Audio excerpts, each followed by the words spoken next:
세상을 연다 박찬숙입니다. 3부를 시작하겠습니다. 저출산 극복이 국가적 과제인데도 성남시 출산 장려 정책만은 안 된다는 박근혜 정부. 차라리 이재명이라서 안 된다고 말하는 게 어떨지 페이스북에 이런 글을 올렸습니다. 포기 외엔 선택은 싸움밖에 없고 싸움은 혼자 할 수 없으니 손가락 혁명 동지의 손가락 지원이 꼭 필요합니다. 혼자 싸우다 죽게 내버려 두진 않으시겠죠들 이렇게도 올렸습니다. 이재명 성남시장을 만납니다. 안녕하십니까? 네, 안녕하십니까. 네. 이재명입니다. 예. 이 시장께서 이런 글을 올리셨는데 네. 이유가 뭡니까? 실제로 이제 중앙정부에서 지방정부가 하고 있는 각종 복지시책에 대해서 신규 확대도 전면 금지하는 양상이고요. 이미 하고 있던 뭐 노인 복지, 장애인 여성 복지 이런 것도 다 축소하라고 지시하고 뭐 예를 들면 그 불응하면은 뭐 지원금이 아니라 교부세 원래 주게 돼 있는 세금 나눠 갖는 부분을 뭐 깎아버리겠다 이런 시행령도 만들고 이렇게 하고 있는데 이거 지금 실제로는 지방자치 자체를 부정하고 있는 모양새이거든요. 근데 이게 지방자치라고 하는 게 뭐 시장 군수들 재밌으라고 하는 게 아니고 해당 지역 주민들의 삶을 개선하기 위해서 이제 헌법이 정하고 있는 정치 제도인데 실제로는 자치권 자체를 부인하고 있는 것 같아요. 근데 이거를 저희가 이제 시장의 권한을 지키기 위해서가 아니라 주민들의 복지를 지키는 거, 또 지방자치를 포함한 대한민국의 민주주의, 또 헌정 질서를 지킨다는 차원에서 그냥 굴복할 수는 없으니까 싸울 수밖에 없다. 싸우는 방법으로 어떤 걸 택하셨어요? 이게 싸운다고 두들기고 패거나 그럴 수는 없잖아요. 그렇다고 그러나 이거는 이제 결국 국민 여론의 싸움이니까 국민들이 어느 쪽을 지지하느냐, 정부의 복지 후퇴를 지지할 것이냐, 성남시 또는 지방정부의 복지 확대를 지지할 것이냐에 따라서 결판이 날 텐데 우리 그 시민들이 많이 주변에 알려주시라. 이제 알려주는 방법이 이제 뭐 예를 들면 트위터, 페이스북이나 인터넷 카톡 뭐 이런 걸로 알려주는 게 제일 빠르니까요. 그걸 좀 많이 동원해 달라 그런 뜻이었습니다. 알겠습니다. 이제 그럼 구체적으로 복지 후퇴로 가고 있는 중앙정부 예를 들어서 어떤 것이 지방자치에서 하는 복지 확대하고 반대되는 걸로 정부가 가고 있다고 예를 들면요. 그 첫 번째는 박근혜 정부 출범 당시에 국민한테 약속했던 각종 복지 정책들을 다 어기고 있는 게 하나 있고요. 두 번째는 기존에 있던 복지 시책들도 폐지한다는 겁니다. 대표적으로 얘기된 게 이제 뭐 경로당 그 난방비 지원액을 전부 깎는다든지 이런 거 하고 있고요. 세 번째로는 기존의 지방 정부들이 예를 들면 뭐 경로수당이라든지 장애인 지원 정책, 여성 정책 이런 것들을 무려 1,500개 정책 정도를 폐지하라고 지시해놔서 그 피해자가 645만 명쯤 됩니다. 이게 전국적으로 말씀하시는 거예요? 그렇습니다. 전국적으로. 그리고 거기다가 이제 우리 성남시 같은 경우에 뭐 무상교복, 무상 산후조리원 또는 뭐 청년배당 같이 우리 자체 예산을 가지고 정부 지원 받는 것도 아니고요. 뭐 세금 올리는 것도 아니고 자체 예산 가지고 자치권에 의해서 하고 있는 것도 지금 막을 뿐만 아니라 이제 뭐 강행하면은 그 액수만큼 벌금을 때리는 시행령을 만들고 뭐 이런 것들이 대표적이죠. 그 청년 이제 그 말씀 예를 들어 이제 취업 여부를 구분하고 하십니까? 구분하지 않고 일괄로 하시는지 이제 성남시 청년 배당 정책은요. 취업 지원 정책이 아니고 청년의 보편적 복지 확대라는 측면에서 그 지역 화폐를 지급하는 방식이에요. 그러니까 지역 경제 활성화, 청년의 보편 복지 확대, 그다음에 뭐 청년 역량 강화 이런 측면이고 취업은 그중에 특히 극히 일부죠. 그러니까 취업하고 상관없이 청년 3년 이상 된 청년들에게 전원 연간 100만 원, 24세만 이렇게 정해놓고 있습니다. 지금 성남시 재정에서 예를 들어 그 청년 배당 정책이 차지하는 건 얼마입니까? 저희가 예산이 2조 4천억이니까요. 얼마입니까? 그러면 2,000분의 1인가요? 뭐 한 5,000분쯤 되나요? 뭐 그 정도 되죠. 공공산후조리원을 처음 시작하셨죠? 이거는 지금 복지부는 어떤 정책이고 성남시는 어떻습니까? 입장은요. 성남에서 아예 설치하지 마라 라는 입장입니다. 설치하지 말고 네. 또 산후조리 지원도 하지 마라. 네.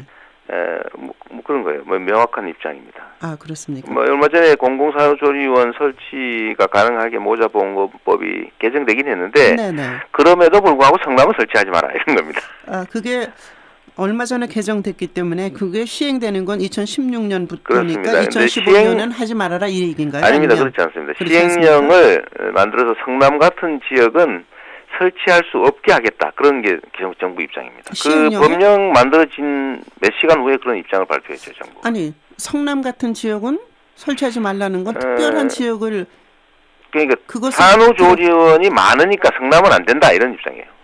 그럼 민간 산후조리원이 많으니까.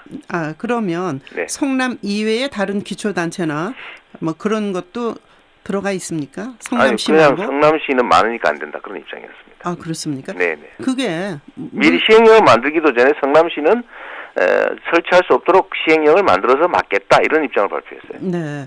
왜 그렇다고 보십니까? 글쎄 뭐 저한테 무슨 감정이 있는 건지 저도 이해할 수는 없는데 상식적으로는 네.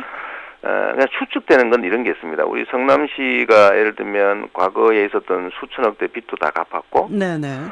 그다음에 그 후에 사실은 지금 말씀드렸던 세 가지 말고도 네. 예를 들면 노인복지 또는 뭐 보육복지 또 이런 것도 상당히 많이 했거든요. 특히 학교 지원 이런 것도 수백억대를 지금 지원하고 있는데 네.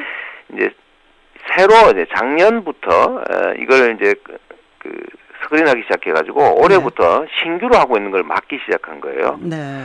근데 그게 아마 제 생각에는 네. 제가 이 얘기를 하면서 그게 돈이 예산에 어디서 나는 거냐. 네. 부정부패 안 하면 다 생기는 거다. 나쁜 짓만 안 하면 예산은 충분히 만들 수 있다라고 네. 하는 걸 실제로 보여줬는데 이 정부의 부정부패나 예산 집행의 난맥상 같은 거를 아마 그 드러나는 게 좀 부담스럽지 않나 이런 생각을 저는 합니다. 예. 자, 복지 확대냐, 네. 일자리 창출이냐, 그 예산을 일자리를 만드는 쪽에 예산을 쓰면 그것이 오히려 복지라고 해석할 수 있다. 이런 논리도 가능한데 물론이죠. 그게 이제 정부의 주장입니다. 그게 정부 주장인데 정부도 사실은 1년에 2조 원 가까운 돈, 내년에 2조 원이 넘는다고 하는데 그 돈을 가지고 수년 동안 일자리 만든다고 말은 했는데 청년 문제는 점점 악화되고 있지 않습니까? 즉 낭비했다는 얘기거든요. 근데 실제로 그 돈을 어디서 썼냐면 기업 지원에다 썼어요. 말로만 청년 복지였죠. 그렇다고 해서 일자리를 만들었냐? 못 만들었거든요. 지방자치단체가 무슨 뭐 경제, 산업, 고용 정책을 결정할 권한도 없는데 일자리를 만들겠어요. 안 되니까 정부도 못하는 일을 지방자치단체 요구할 게 아니라 지방자치단체가 독자적으로 할 수 있는 청년들의 역량을 강화하는 일, 알바하느라고 공부 못하게 하는 거 이런 것들 좀 시정할 수 있게 기회를 주겠다는 걸 막으면 안 되는 거죠. 그러니까 일자리를 만드는 쪽에 할 수 있는 방법은 없다. 저희도 하죠. 뭐 청년 창업 지원이라든지 뭐 일자리의 뭐 고용의 청년 뭐 공공 부분의 비중 확대라든지 하고 있는데 그거 다 하고 있지만 너무 한계가 뚜렷하니까 이런 것도 생각해 보는 겁니다. 청년이 역사일의 최악의 취약계층이 돼 버렸잖아요. 그렇습니다. 인구도 절벽에 우리가 맞서 있습니다만은 참 심각합니다. 그런데 결국 이제 법에 중앙정부가 위배하고 있다. 지방자치법상에 뭐 고유 권한이 있는데 이거를 침해하고 있다. 이런 말씀이신 것 그렇습니다. 같고. 몇 가지를 가지고 이거를 뭐 헌재로 가십니까? 어떻게 하시겠다 그러는 것 같아요? 헌법재판소에 저희가 권한쟁의 심판이라고 하는 거를 제기하려고 지금 결정했습니다. 왜냐하면 이 지방자치단체가 정부의 산하기관이 아니고요. 헌법에서 정한 독립된 정부 기구입니다. 행정단위죠. 그럼요. 그리고 주민이 직접 선거로 선출한 하나의 정부거든요. 그리고 알겠습니다. 지방자치법의 고유의 주민복지 정책 권한이 있어요. 헌법이 정한 권한인데 이거를 정부가 침해하고 있으니까요. 산하기관으로 알고 있습니다. 지금 옛날에 관선시장 할 때로 생각하고 있는 거죠. 지방자치가 20년이 됐습니다. 그 이재명 시장께서 새정치민주연합의 당원이시잖아요. 그 후보로 당선되셨는데 지금 안철수 전 대표가 탈당하고 이런 사태를 어떻게 보고 계세요? 뭐 답답하죠. 정치라고 하는 게 그 국민들한테 정책이나 비전을 제시하고 지지를 획득해서 이제 권력을 갖는 건데 이게 내부적인 분열이 좀 많아지면 국민들로서 입장으로서는 좀 답답해지겠죠. 그렇죠. 그런데 네. 이게 사실은 뭐 야당만 그런 것도 아니고 여당도 네. 사실은 그런데 야당의 문제가 좀 심각하게 언론에 의해서 국민들한테 증폭되는 측면이 좀 있는 것 같아요. 안철수 전 대표가 일단 타당했으니까 그렇죠. 탈당도 네. 탈당이지만 여튼 뭐 싸움이라고 예. 하는 건 진짜 심하죠. 근데 예. 하여튼 이런 것보다는 국민들한테 정책이나 네. 비전을 제시하고 국민을 설득하는 또 네. 야당이 해야 될 본연의 역할을 충실하게 하는 게 중요하다고 생각하고요. 알겠습니다. 지금 네. 이 위기라고 하는 게 오히려 기회가 될 수 있다고 생각합니다. 알겠습니다. 네.